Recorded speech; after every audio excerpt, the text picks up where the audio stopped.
case you don't know, my name is Ian. I'm the family life pastor here at Epicenter Church. Pastor Mark was in the office this week, and towards the end of the week, he left again with his family for the last leg of his very well-deserved vacation. So we're going to continue this morning in our series, Summer Remix. This will be week 4. As you may know by now, we've been kind of revisiting, repackaging, and remixing sermons and series from the past in different ways. And this week, I get the awesome privilege to share with you a remixed sermon that I preached a couple years ago as part of a series we did called Stories. And so we're going to actually kick this thing off by looking at the first of several passages that we'll explore this morning. We'll spend a lot of time in several different scriptures, but just kind of bear with me because it really is one interconnected narrative across several chapters, and we won't be reading 3 entire chapters, don't worry. But we'll start in Matthew chapter 14, verses 13 through 22. Amen. And it says this in the New Living Translation: "As soon as Jesus heard the news, he left in a boat to a remote area to be alone, but the crowds heard where he was headed and followed on foot from many towns. Jesus saw the huge crowd as he stepped from the boat, and he had compassion on them and healed their sick. That evening, the disciples came to him and said, 'This is a remote place, and it's already getting late. Send the crowds away so that they can go to the villages and buy food for themselves.' But Jesus said, 'That isn't necessary. You feed them.' 'But we only have 5 loaves of bread and 2 fish,' they answered. 'Bring them here,' he said. Then he told the people to sit down on the grass. Jesus took the 5 loaves and 2 fish, looked up toward heaven, and blessed them. Then breaking the loaves into pieces, he gave the bread to the disciples, who distributed the food to the people. They all ate as much as they wanted, and afterward the disciples picked up 12 baskets of leftovers. About 5,000 men were fed that day, in addition to all the women and children." You can be seated if you're not already. And again, this is one of several different passages we'll be hanging out in this morning, all of which connect together. And I believe that God wants to use these passages to help each of us learn or relearn an incredibly important principle about following Jesus. But first, I need to tell you about T-ball. So this, coming up here in a second, is a picture of the West Fayetteville Little League Tigers. You think they're cute, try coaching them. Anyways, these guys are a tremendous group of tiny athletes who are learning to play baseball, and believe it or not, they actually are getting better every year. There was a lot of room for improvement in the beginning, though. So I recently finished my 3rd season as their head coach. The primary duties of this position include teaching players how to swing a bat, teaching players how to throw a baseball, and teaching players how to not pick their nose during the game. Other responsibilities include things like drawing circles in the dirt with my shoe so that they know where to stand when we're playing in the field, reminding our players that they're allowed to move out of the circle when the ball is rolling towards them, telling them to watch the ball, telling them to stop hitting one another, telling them to stop playing in the dirt, and of course, telling them to stop picking their nose. And it's an awesome experience. It really is. I love it. My son is on the team. He's the guy in the middle there, causing all the trouble, probably. But it's crazy how much these little Tigers lack 2 skills that are fundamental in both baseball and in life: focus and endurance. Whether these guys are batting or fielding, there's always something far more interesting to look at than the baseball. Maybe it's a bug, maybe it's a butterfly, maybe it's a booger. There's always seems to be something that they're focused on other than what they should be. My fellow coaches and I are always reminding them of how dangerous it is to shift their focus away from the ball, because we don't want them to get hit in the head, but they still just don't get it. Everything around them is more interesting than what they should be paying attention to. And then, no matter how excited they are at the beginning or how excited they are to be at the ballpark, as soon as the game starts, inevitably, about halfway through the first inning, they start asking if it's almost over. The primary reason for most of them is that they want to eat their snack. They're like, you came here to coach baseball. I came here to get a snack. So when's this baseball stuff over so I can get to the good part? But other things, can distract them from their objective as well. Things like having to go to the bathroom or waving to their grandma in the middle of a game or wiping off the booger they just picked. That's my last booger joke, probably. But whatever the motivator, the combination of a lack of focus and limited perseverance is the biggest inhibitor to their collective growth as players and as a team. Baseball is one of the things that they're paying attention to, but it's usually not the main thing. They're easily distracted by countless other people and things and sounds and noises and boogers. I really am done now. The thing is, I know a lot of us who approach our faith in Jesus the way these Tigers approached playing baseball.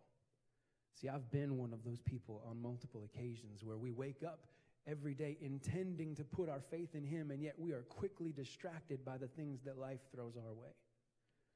The things that distract us aren't quite as harmless as the bugs and butterflies that my Tigers are dealing with. We tend to be distracted by struggles or difficulties that feel overwhelming, far too difficult to overcome. We often allow the challenges of life to take our focus off of our faith in Jesus, and instead we begin to focus on the size of our problems, the severity of our pain, or the shame of our past. For others, it's not problems at all that steal our focus, but the desire for success. And while there's nothing inherently wrong in striving to be successful, it can become dangerous if we allow that desire for success to distract us from our faith and the purpose for which we were created. For others, it's just the stress of daily life, the stress of being a parent, the stress of being a teacher or a police officer or just a person can wash over us and cause our focus to be shifted from our faith to the many other things that try to steal it. Or maybe it feels like following Jesus is simply too hard, or that God is taking too long to show up in our lives. We've been praying for a miracle for a long time, and it doesn't seem to be anywhere closer than it was when we started. We, just like the Tigers, we want to skip to the good part. And all of this waiting and learning and practicing our faith is taking too long and proving too difficult. Just like my little Tigers, many of us lack focus and endurance when it comes to our faith. But having the kind of focused, long-lasting faith that's required to fulfill our purpose doesn't mean that we won't have doubts. It doesn't mean that we won't have worries or fears or difficulties. It simply means that our faith will endure through all of these question marks, because we know that we serve a God who is bigger than anything life could ever throw our way. And that is why I wanted to start our time together this morning by reading those verses in Matthew chapter 14. We're going to kind of go back through them now for just a few moments. As verse 13 tells us that as soon as Jesus stepped out of the boat, a huge crowd surrounded him. He had compassion on them, and he began to miraculously heal the sick among them. And as it was getting late in the afternoon, the disciples started tapping their watches to let Jesus know that the service was going too long and he needed to wrap it up so everyone could go and get some lunch for themselves. Like, come on, Pastor, let's go and wrap it up, buddy. It's time to go. These people are hungry. And Jesus looks at them and says, that isn't necessary. You feed them. And when Jesus challenges the disciples to meet the needs of the people around them, to be fair, it is a tremendous challenge. Many theologians estimate that it's between 15 and 20,000 people in this crowd. But when he gives them this challenge, their minds do not go to the miracles that they have just witnessed Jesus perform. They don't think back to the time they watched him heal a paralyzed man in Matthew chapter 9. Or they don't remember the way he cured someone from leprosy in Matthew chapter 8. Or they don't think about any of the other miracles that they have witnessed Jesus do. Instead, their focus shifts directly to the impossibility of the task at hand. And they say to Jesus, but we have only 5 loaves of bread and 2 fish. Now, to their credit, they don't say, it can't be done, or you must be crazy, but they instantly focus on the size of their problem and their own inability to find a solution. So Jesus responds in verse 18 by saying, bring them here.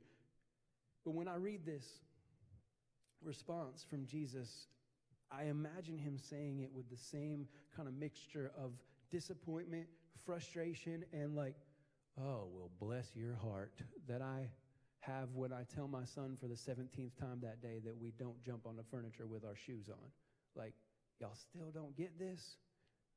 If you've been a parent or had a parent, you know kind of this, you know the sigh, right, that parents have. That you look at you like, and in that one little sound, it communicates so much. What we're really saying is, okay, I guess you somehow still don't get it, even though I've told you 100,000 times, and now I'm going to have to do it for you again. But you really need to learn this, and we're gonna have a talk about this. You got to get this together. But you know what? I really do love you, but you just frustrate me so much sometimes, and I can't believe I signed up for this. What were we talking about? Y'all can communicate all that in that one little sound. But I just kind of imagine that that's how Jesus feels in this moment. But in spite of that, he's willing to meet the disciples halfway. And while they might not have had the faith to put their trust in him initially, they do have the faith to answer his call. And he blesses what they do have and sends the disciples out to feed the 15 to 20,000 people who are there in the crowd, choosing to give them an active role in the miracle in spite of their initially misplaced focus. And when everyone is eaten, they collect what's left over, and there's 12 baskets of leftovers. And I love, though, that in this miracle, Jesus, despite having the power and ability to just snap his fingers Thanos style and have everybody have a meal sitting on their laps instantly, he chooses instead to have his disciples deliver the meal to each person in attendance. And I imagine the disciples kind of starting out mumbling to themselves. It's like, this is crazy. This is ridiculous. Jesus wants us to feed 20,000 people with 5 loaves of bread and 2 fish. Does this guy know what he's doing? Even if we only give everybody like 3 crumbs, we're still only going to feed about 200 people. And then we're going to have a riot in this place. Like the very first hop in the park when we thought we were going to have 3,000 people. Instead, we had 13,000 people. And this angry crowd, where we ran out of eggs. And this angry crowd almost trampled Pastor Ian, and he almost started crying. It's a true story, by the way. But I just kind of imagine that that's what they're thinking, like, what? This is ridiculous. But then I like to imagine their mindset shifting as they start handing out the food, and they keep handing out the food, and they keep handing out the food, and they keep handing out the food. And finally, I imagine them being like, holy smokes, this is working. Like, maybe this guy really does have a plan. Maybe this is actually going to work. This is amazing. How is he doing this? And then as they keep going, I imagine them thinking to themselves, you know what? I probably should have known all along. I did just spend the entire day watching him miraculously heal sick people. Like, I should have figured this out. And then I kind of imagine them kind of across the field as they're spread out handing out all these meals, looking at each other, these nervous/excited glances like, dude, are you seeing this? Is this actually happening? Like, what is going on, bro? And so they witnessed firsthand how awesome God was, because every person to get food should have been the last person. Based on the supply that they had in the beginning, they should have run out immediately. And every person they served should have been the last person to get food. But instead, they had 12 baskets left over. But imagine with me for a minute how long it must have taken for 12 dudes to serve 20,000 fish sandwiches. I'm sure by the end, as in awe as they were probably wishing that Jesus had just instantly delivered the food freaky fast like Jimmy John's. They're like, what in the world, man?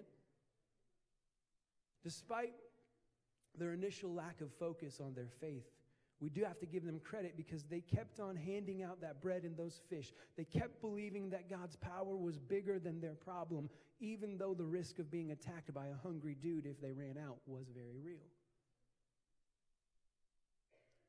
And sometimes, God will take us the long way to our miracle because he wants us to experience firsthand the significance of his power. See, how many times have we found ourselves in a situation that seemed impossible, and after stubbornly trying to figure it out on our own for way too long, we finally pray and ask for help, and then we expect an instant miracle from God. But instead of snapping his fingers and immediately solving our problems, God works in us and through us over the course of days or weeks or sometimes even years, causing us at times to wonder if he even knows what he's doing, until eventually we look back to see that he had been perfectly orchestrating things all along, teaching us the value of a focused faith that endures our circumstances.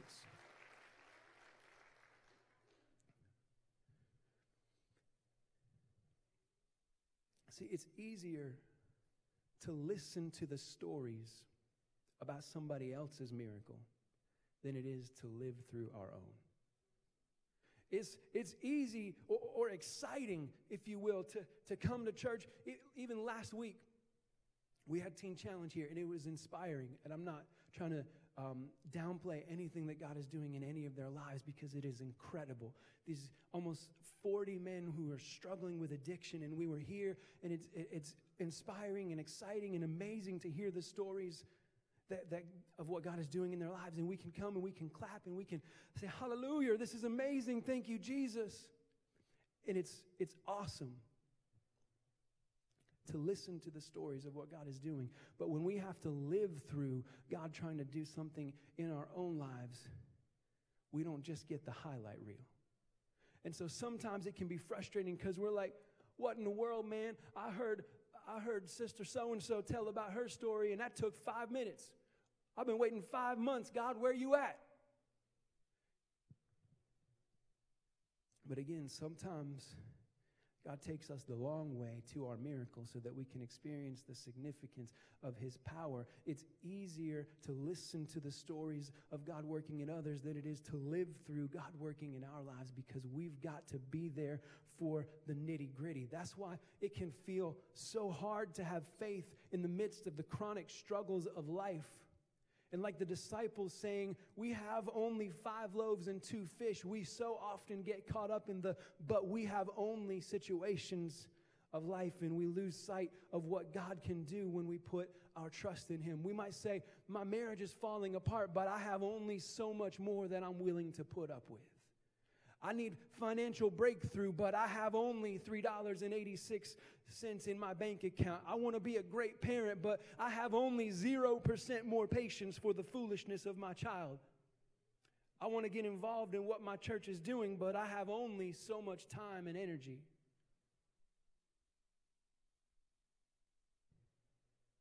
And we allow the constant, mundane struggles of life to begin to feel huge and overwhelming, impossible to overcome, because we're too focused on our own we have only, and not enough on Jesus' call to bring them here. See, if you remember, the instant the disciples said, but we have only 5 loaves and 2 fish, Jesus didn't say, all right, we'll figure it out. He said, bring them here. And so no matter how much or how little you have, if you're willing to bring it and lay it at the feet of Jesus, he will do things in your life that you cannot take credit for. He will turn things around in a way that you will have no doubt that it was God working in and through your life. But you will have to live through the turnaround, experiencing it in small ways every day, constantly trusting that he knows what he's doing.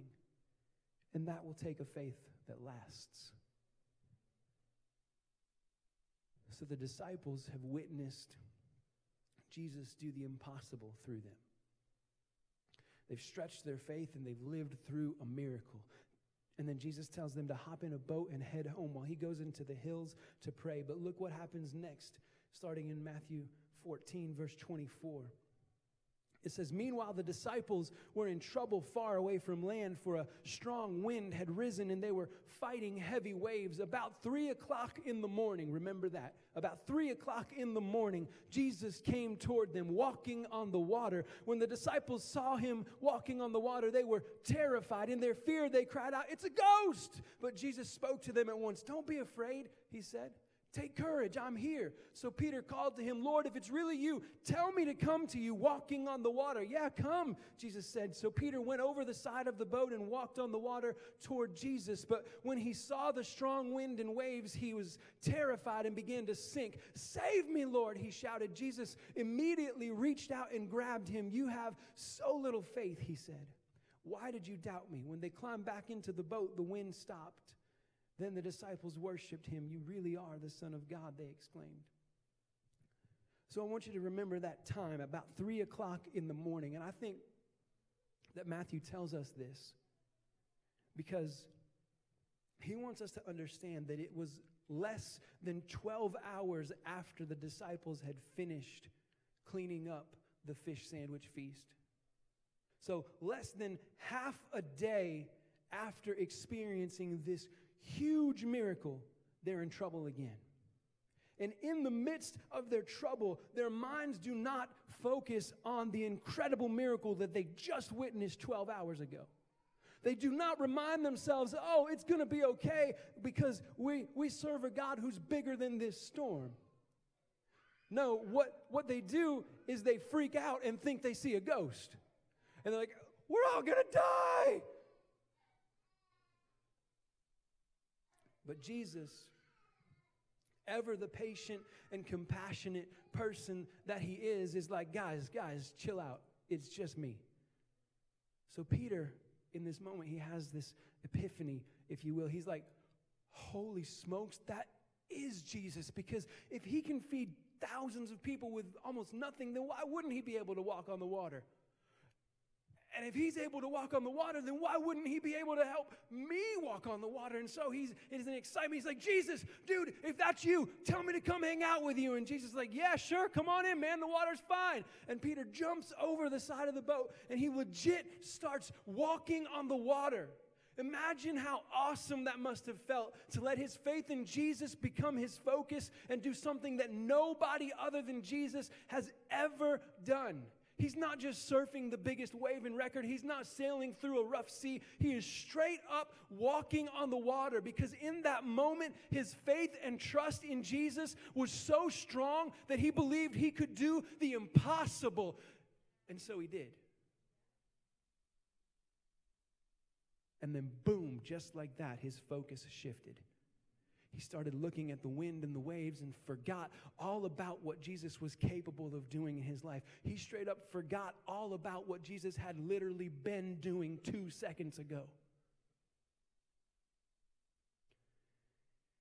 He looked around and said to himself, wait, this shouldn't be happening. Look how big those waves are. Look how strong that wind is. What I'm doing right now is impossible. Oh, my word, I'm sinking. It's like in that moment, Peter rejoined the rest of the disciples back in their we have only mindset. The seas are raging and we have only our own strength to right the ship. The wind is strong and the waves are high and I have only my own 2 feet to walk across this water. Peter gets a bad rap in this story, but honestly, he has more faith than anybody else in that boat. Because he was willing to take the big risk. He stepped out and walked on the water, but then he allowed the size of his struggle to overwhelm his faith in his Savior. But even in the midst of his failure, he has faith enough to believe that Jesus will rescue him. And he calls out, save me, Lord. And it says that Jesus immediately reached out and grabbed him. I believe this is for somebody in here this morning. No matter how far you feel like you've fallen, or how much you feel like you've failed, you can rest assured this morning that Jesus will be there waiting to rescue the moment that you call on him.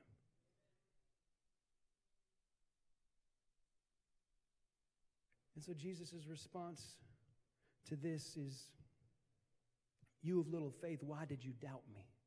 He doesn't say, you of no faith, why didn't you believe in me? He acknowledges that Peter had some faith, but it wasn't the right kind of faith to get things done. It got shifted to the side, lost in the shuffle. His faith fell out of focus. The Greek word Jesus uses to address Peter's little faith means trusting too little. And when he asks Peter, why did you doubt? He uses a word that literally means to waver. And so this tells me that the problem with Peter's faith wasn't that it wasn't strong enough, but rather that it didn't last long enough. He didn't have the kind of faith that was able to endure through the difficulties of life. Pastor Mark often explains this as the difference between starting faith and finishing faith. He says that it's one thing to believe that God can do something in our lives to put our trust in Him. That's starting faith. We believe that God can do something. But it's quite another thing to keep believing that God will do something big in our lives when things don't seem to be going according to plan and things are not happening the way that we wish they were. That's finishing faith. Faith that endures through difficulty and negative circumstances, and it requires both focus and endurance. So little faith is still faith, but it's not the right kind of faith to save us as Jesus did with, it is enough faith to save us as Jesus did with Peter, but it won't last long enough for us to fully realize our purpose and to live out the destiny that we were created for. Little faith will save us, but it won't help us realize our purpose. For that, we must have faith that is not only strong, but that lasts long. We cannot allow the trials and difficulties of life to shift our focus to what we have, to shift our focus to what we have and away from who we have with us. We have to be willing to bring it all to Jesus and trust that He will see us through to the purpose we were created for. And I wish that I could tell you that that was what the disciples did, that they remembered everything that happened over the course of those 12 hours and that they developed a faith that was longer and stronger than ever before. But unfortunately, it didn't play out that way. In Matthew chapter 15, Jesus was again surrounded by a huge crowd, teaching them and healing their sick. We pick it up in verse 32, which says, "Then Jesus called His disciples and told them, 'I feel sorry for these people. They have been here with me for 3 days and they have nothing left to eat. I don't want to send them away hungry or they will faint along the way.' The disciples replied, 'Where would we get enough food here in the wilderness for such a huge crowd?' And Jesus asked, 'How much bread do you have?'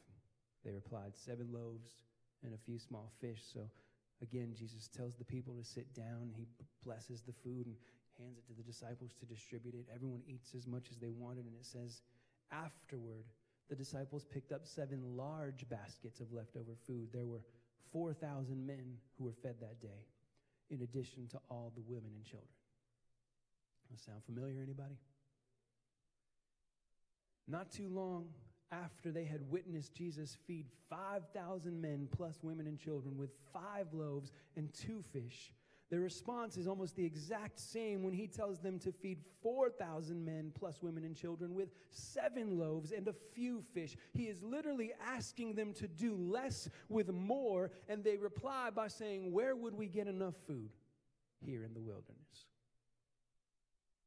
Instantly, their mind goes right back to this "we have only" mindset, forgetting all about the miracles they've already experienced and focusing again on the problem at hand. Instead of saying, "Oh yeah, Jesus already did this one time. He can probably do it again," they say, "Where would we get enough?"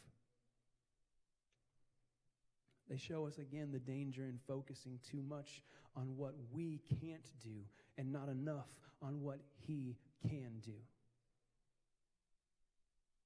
See, if you've been following Jesus for any amount of time, or maybe if you've even been around somebody who follows Jesus for any amount of time, then I believe that God has already revealed His power to you multiple times and in multiple ways, doing things in your life or the lives of those around you that you can't take credit for.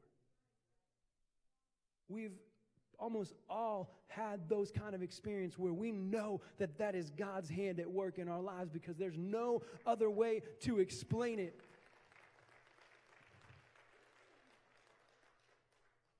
And yet there are still those of us in this room this morning who feel like the problem that we're facing this time is just too big, even though it's smaller than some of the problems that God has already delivered you from in your past.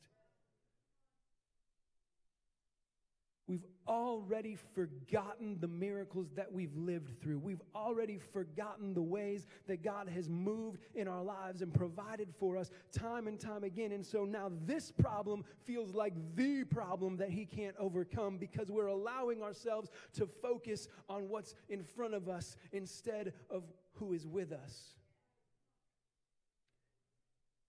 In times like these, our faith cannot just be strong. It has to last long.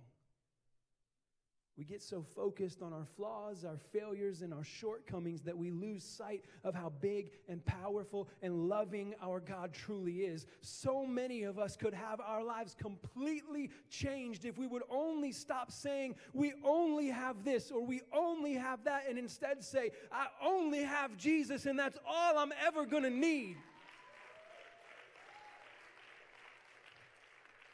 We have to stop worrying about what we could possibly do about our problems and start trusting Him to do something life-changing through us. The disciples are asking the wrong questions. Where would we find enough food here in the wilderness? You're not going to find enough food in the wilderness, but you're looking in the wrong direction because the provider of everything you ever need is standing right next to you.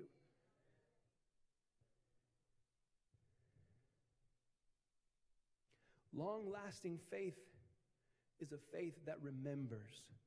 It's a faith that constantly says, if God did it before, He will do it again. It looks in the face of seemingly impossible odds and believes that we can overcome them, not because of what we have, but because of who we have with us.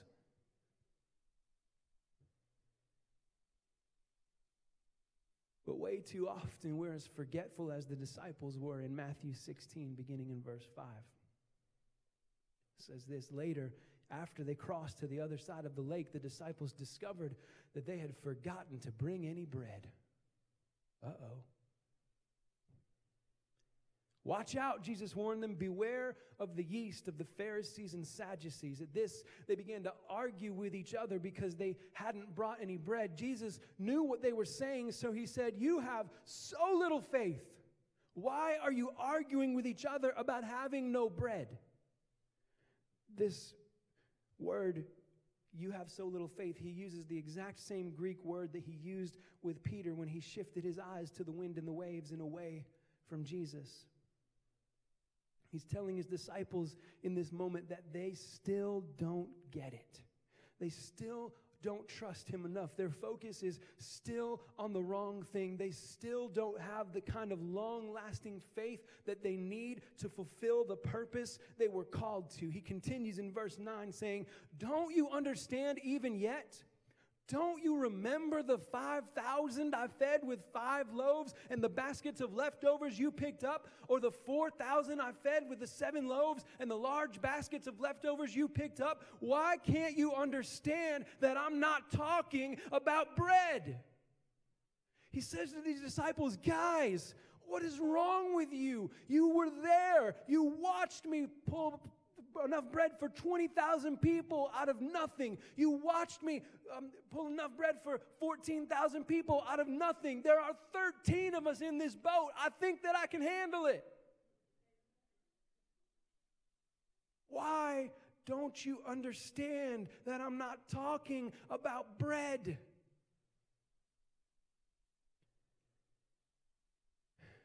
And I think that's where some of us are today. We can't seem to understand that we're not talking about bread. We've lost sight of the bigness of God's love and power and have been blinded by the overwhelming weight of our current situation. See, we were created for so much more than constant worry and desperation. We were created for a purpose. We were created to have a faith that lasts. We were created to allow God to do things in and through us that spread so much further than where we stand. We were created to do big things for God. But we're sitting here worried about bread. When Jesus told his disciples to beware of the yeast of the Pharisees and Sadducees, he was warning them against religious hypocrisy. Jesus often accused the Pharisees and Sadducees of going through the motions of faith, paying more attention to the rules and rituals of religion than to a relationship with God. Their focus was on worldly recognition more than eternal glory. But even as he's warning his disciples against these kinds of things, even as he's telling them, hey, make sure y'all are focused on the right kind of stuff, they find themselves forgetting the miracles they've already lived through and giving more of their focus to material, temporary things than to their faith and to the object of it. Why can't you understand that I'm not talking about bread?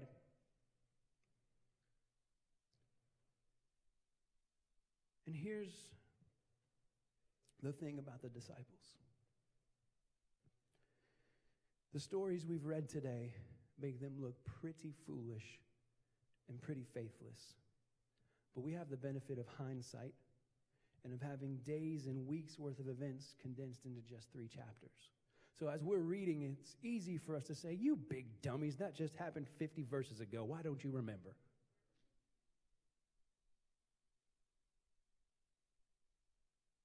But if I'm being honest, I can recall countless moments in my own life where the situation seemed too big and too overwhelming, even though it wasn't anywhere near as big as things that God had already brought me through. And he had to kind of say to me, why can't you understand that we're not talking about bread?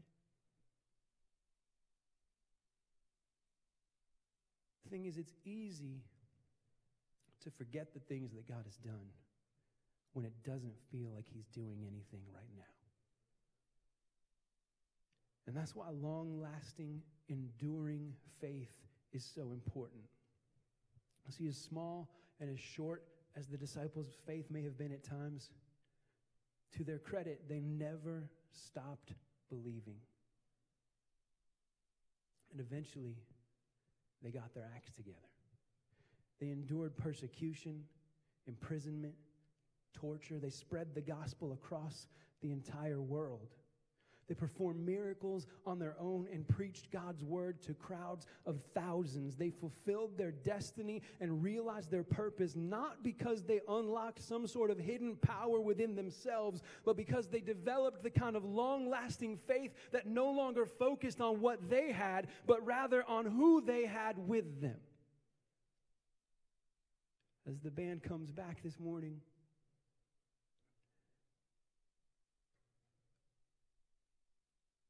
I want to ask you a question that applies to me just as much as it does anybody in this room. Why don't we understand that we're not talking about bread? Why do we allow the obstacles and challenges and trials of life to shift our focus away from who God is and what he wants to do in us?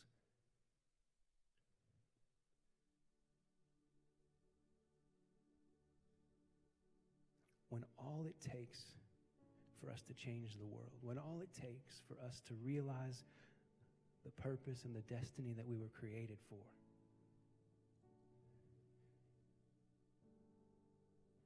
is to take whatever we have and bring it to Jesus and let him do the rest. See, we just heard 4 different examples of the disciples who literally spent every day of their lives with Jesus for 3 years, failing at their faith over and over and over and over again. And we left out countless other examples. Sometimes their faith wasn't strong enough. Sometimes their faith didn't last long enough. But in the end, that didn't matter. What mattered is what they chose to put their faith, who they chose to put their faith in. And every time that they brought what they had and laid it at his feet, he did the rest.